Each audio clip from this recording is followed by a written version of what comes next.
Most people are going to lose money on today's NBA slate, but not because the picks are bad, but because there's one prop that a lot of people like that's most definitely a trap. I'm Rue from EliteLineSports. Let's get into this today's 7. I think it's a 7 if you're playing NBA DFS, but 8, 9, 10 game slate. Let's just get into it. I got 4 actual same game parlays for you guys today that I'm going to be giving to you, and later on somewhere in this video I'm most definitely going to be building it with you guys, so stay tuned. First out, we got the first game. Now let's just kind of get into it real quick. I got 3 legs, 4 same game parlays, but we're going to build one later on together. So with this first leg, it is Powerhouse Pistons versus the Hornets, who's on like a 9-game streak. Now, I get it. Most people's probably going to say, oh, yeah, this is going to be a great game. I'm not going to lie. This is going to be a good game. However, I do think the Hornets make way with the Pistons. So, first up, I like Colin Kneppel's points. Colin has been outworldly for a rookie. He's been showing up. Literally, the Pistons are dead last when having to guard his position, which is a shooting guard small forward. Similar players have gone 3 over the line, 10 out of 15 hit rate, 15% difference. When Colin plays bottom 10 teams who are literally guarding his position, he's 15 out of 21 having a hit over 17.5. Now, I get it. Oh, hey, Pistons are literally top 5 at having to guard the spot ups. Let me tell you something. Colin is literally 5 out of 11 when having to guard. Well, play teams against who's top 5 in spot ups. And every single time, they're literally right close to 17.5, 24. He's played literally number 2, Rockets. Literally just a tad bit under 50%. Nothing too crazy, but don't fear away from that. And also, they have played before. They played in December 20. He scored 19 points on 5 of 14 shooting. And Colin Sexton wasn't there. And without Colin Sexton, you know what I mean? There's more shots. He's going to be able to be more of a focal point. I like the points here. We're going to take that. Next up, we like Jalen Duren. Jalen Duren is back from injury. He missed like 1 game. I think he's probable, so which means he's most likely going to play. When he plays against bottom 10 teams, he's literally 76%, 13 out of 17. Hit rate, don't pay attention to this so much. That most of his shots come within the 10 to 15. The 10-foot shots, he's 95% shooting there. Literally, the Hornets are 19 out of 30 having to guard that position. And he wasn't there when they played. So, again, I think Jalen Duren is going to be a big focal point here. I mean, man, just look. In the past 21 games, he's hit 61 of his prop points, which is 16.5. So, I do like that. Again, with that being said, when he plays against top 5 teams and having to guard the P&R roll man, he's 7 out of 12, 58%. Past 3 games, 23, 21, 19 points.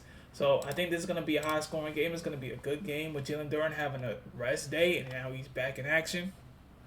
Look for him to get his 16.5. Last up but not least, we like LaMelo Ball. You know what I mean? Just, hey, I get it. The numbers here don't look too flashy, doesn't look too sexy, but we're going with the 3s. And most of these same-game parlays that I'm giving you guys are the 3s, and I will reveal the trap to you guys in just a second. When LaMelo Ball plays against top 10 defenses who are good at having to guard the 3-point position, he is 7 out of 12, 58% of having hit his 3s. I know the similar plays doesn't look too sexy, I get it, but his line is at 2.5, 3 at minus 178. Now, there's another thing. Ever since the month of January, when LaMelo Ball line is at 2.5, he's hit every single one. I think but 1. I'm not too sure.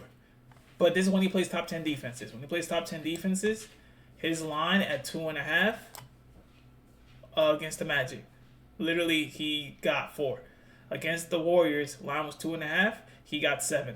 Against the Pacers, line was 2.5. He got 7. Again, now, 2.5. He played against the Magic again, 4. 2.5. Played against the Mavericks, 6. 2.5 again the line. and he got 5 against the Rockets, who is, I think, arguably top 5. Yes, at having a guard 3-point position. He's playing against the Pistons, who's literally number 11th. So, whose 3 points is at 3. I like it. You should like it. That's the same game parlay. The trap, however, for this game, which I know a lot of people, most people's gonna be playing, is Cade Cunningham. Cade Cunningham's points does not look good at all. Fade this. The line is definitely pushing towards betting that, hey, Cade Cunningham's gonna get his 25 points, right? The minus is saying that a lot of people are putting money towards his over, right? Which makes sense, right? They won by 38 against the Knicks. He really didn't score that much, right?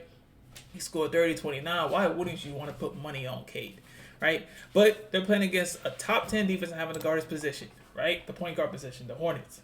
Number 6, right? When Cade plays top 10 teams, he is 37% of having to hit top 10, not top 5, top 10 teams.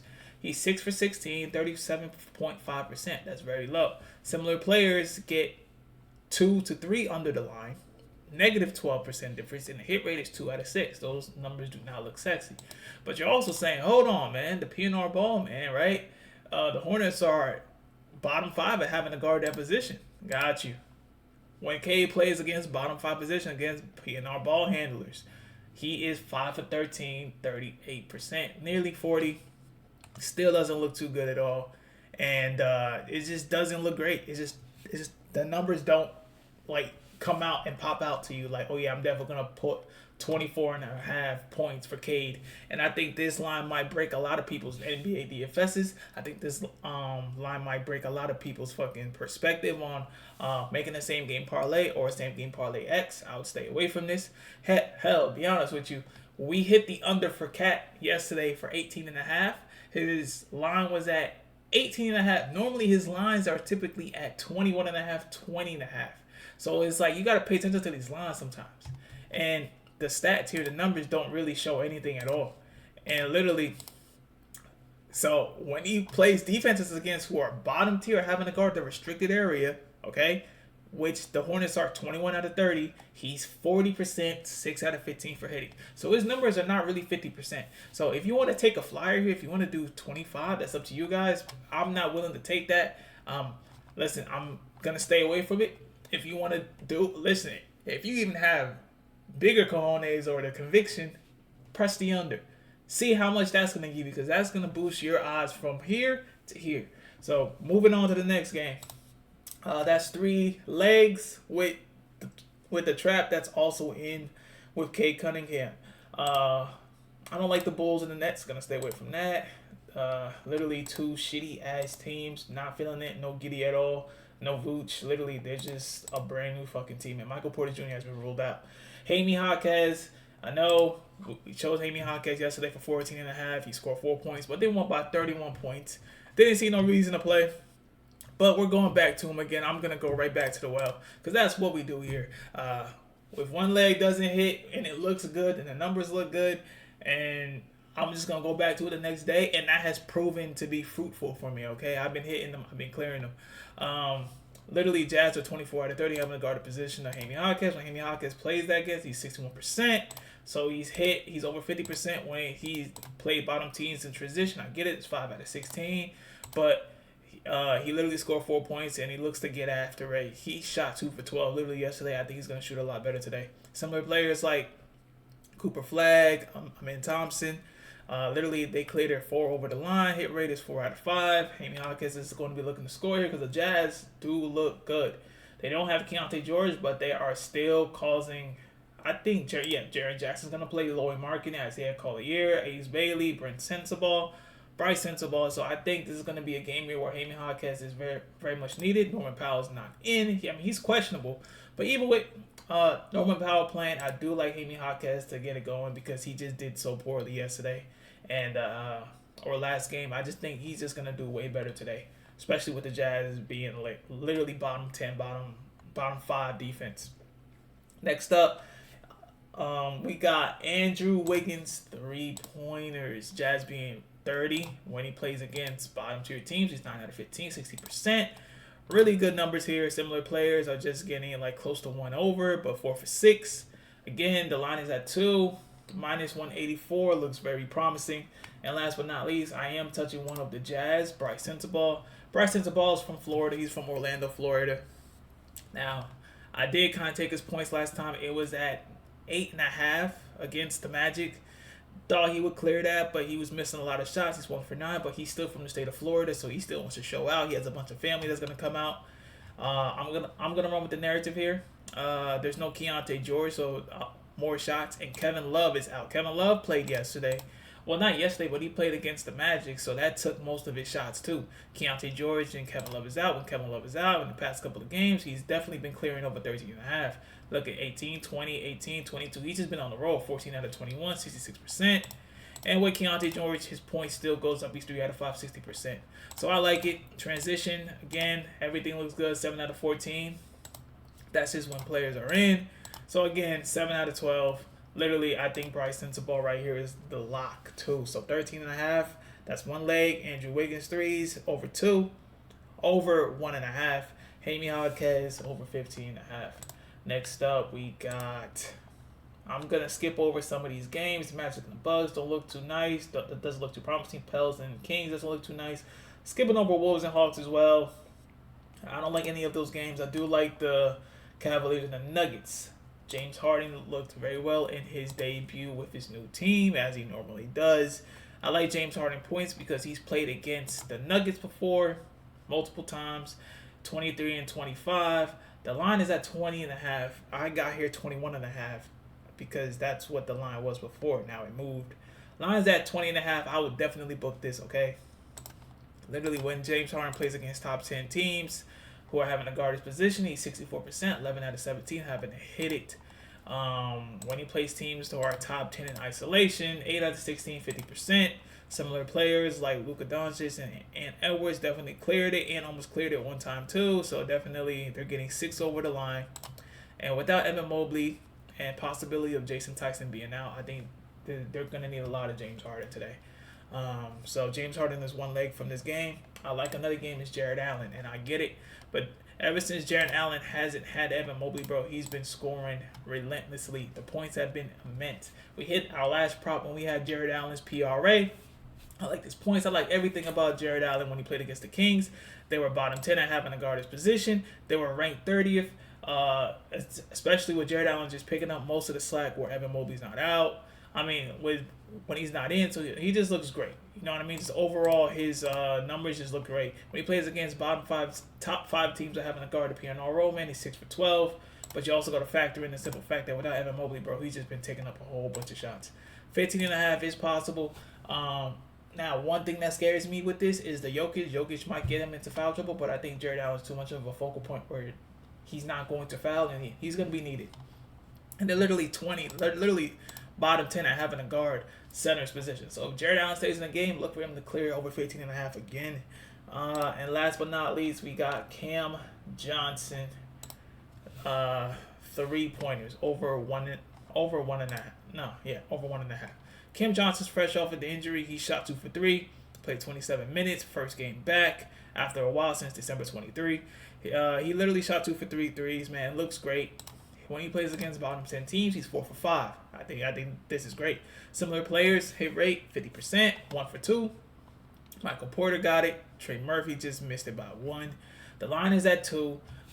Literally, when he plays against bottom 10 teams at having to guard the position, he's 80% of having to hit it but one time against the Pels. Hey, man, I just think that Cam Johnson's back. They're just going to be looking to feed him. Jamal Murray is questionable. Jokic is probable, so he's playing. So Jokic will be looking to find Cam Johnson.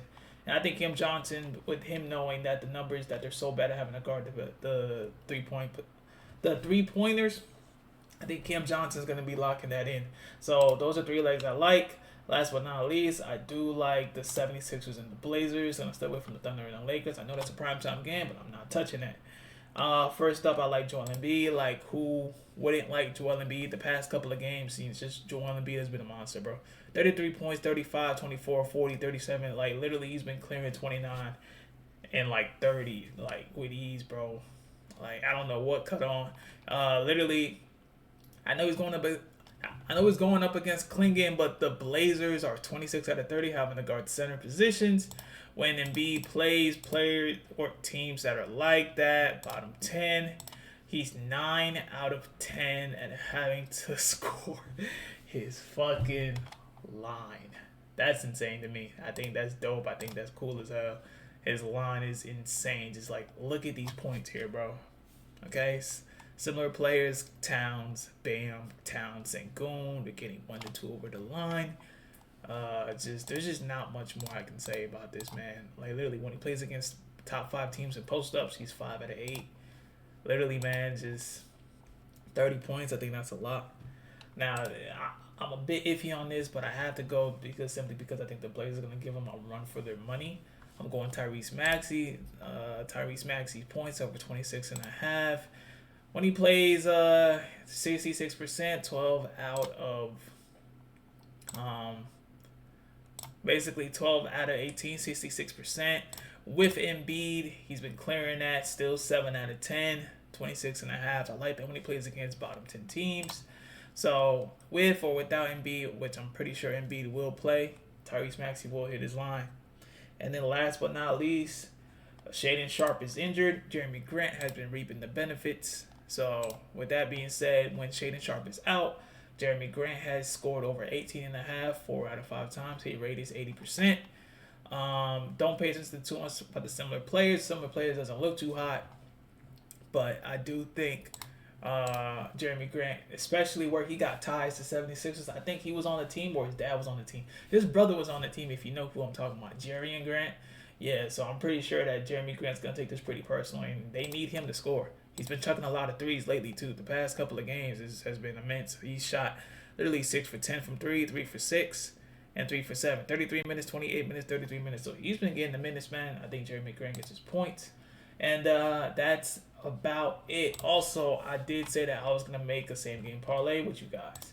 So what it is, I'm possibly going to do maybe one out of the legs that I showed you guys. So because I do think the Hornets win this, and the Hornets is the underdogs, okay? I like the points here for Jalen Duren. Jalen Duren has to pretty much pick up. You can just, I'm going to stay away from K. Going to go Jalen Duren wherever his line is because that's what we do. His line right now is at 17.5. That's insane. Yeah, I'm just going to go with teams that I know that who's not really going to be winning like that. So let's just kind of stay with that. Next up, who do we have? Jaime Jaquez. The Heat game. Let's go there, right? So let's go to player points. One thing here I like because I think Bryce Sensabaugh, I'm going to just run with the narrative here. I think Bryce Sensabaugh definitely gets his points, touches his line. So next up, we have the Cavs game. Let's go with the Cavs. So far, I mean, I'm probably looking plus 200, depending on how much you actually put down, how much you wager. If you put down like $100, like this is already money as it is. But if we're doing Cavs, right? Who do I trust here? Knowing that it's going to be a close game and Murray is questionable. I'm not going to lie, I do like Cam Johnson's threes. But I got to go with James Harden. You know, I'm just a James Harden fan, and I think I got to be biased here. I do like Jared Allen because he's been a huge focal point, and they're very bad at having to guard his position. But you know what? Let's just go Jared Allen because I think sometimes when you touch the stars too much, you know what I mean? That's when Vegas starts making phone calls. You did what I'm saying. And then last but not least, the last game we touched up, 76ers versus the Blazers. 76ers have been looking great. I'm going to just stay with who I think is most likely going to be a focal point, and I'm going to go Jeremy Grant. And that's the line we have here, 1131. Literally, you can put how much you want to put down. You can put down $100. You're making $1K. Literally, you can put $25. DraftKings be giving you boosts sometimes. I do have a couple boosts. I have like 3 boosts where it's like I have like a $50 wager, max wager, 25, $100 max wager. So this is going to be boosted. Like say 25 without the boost is already at 3. Like you feel me? Like you already making 300 bones off of this. If you put in like some type of boost, bro, you're making probably 4 to 5. You know what I mean? And this is simple. Like you're just touching points, bro.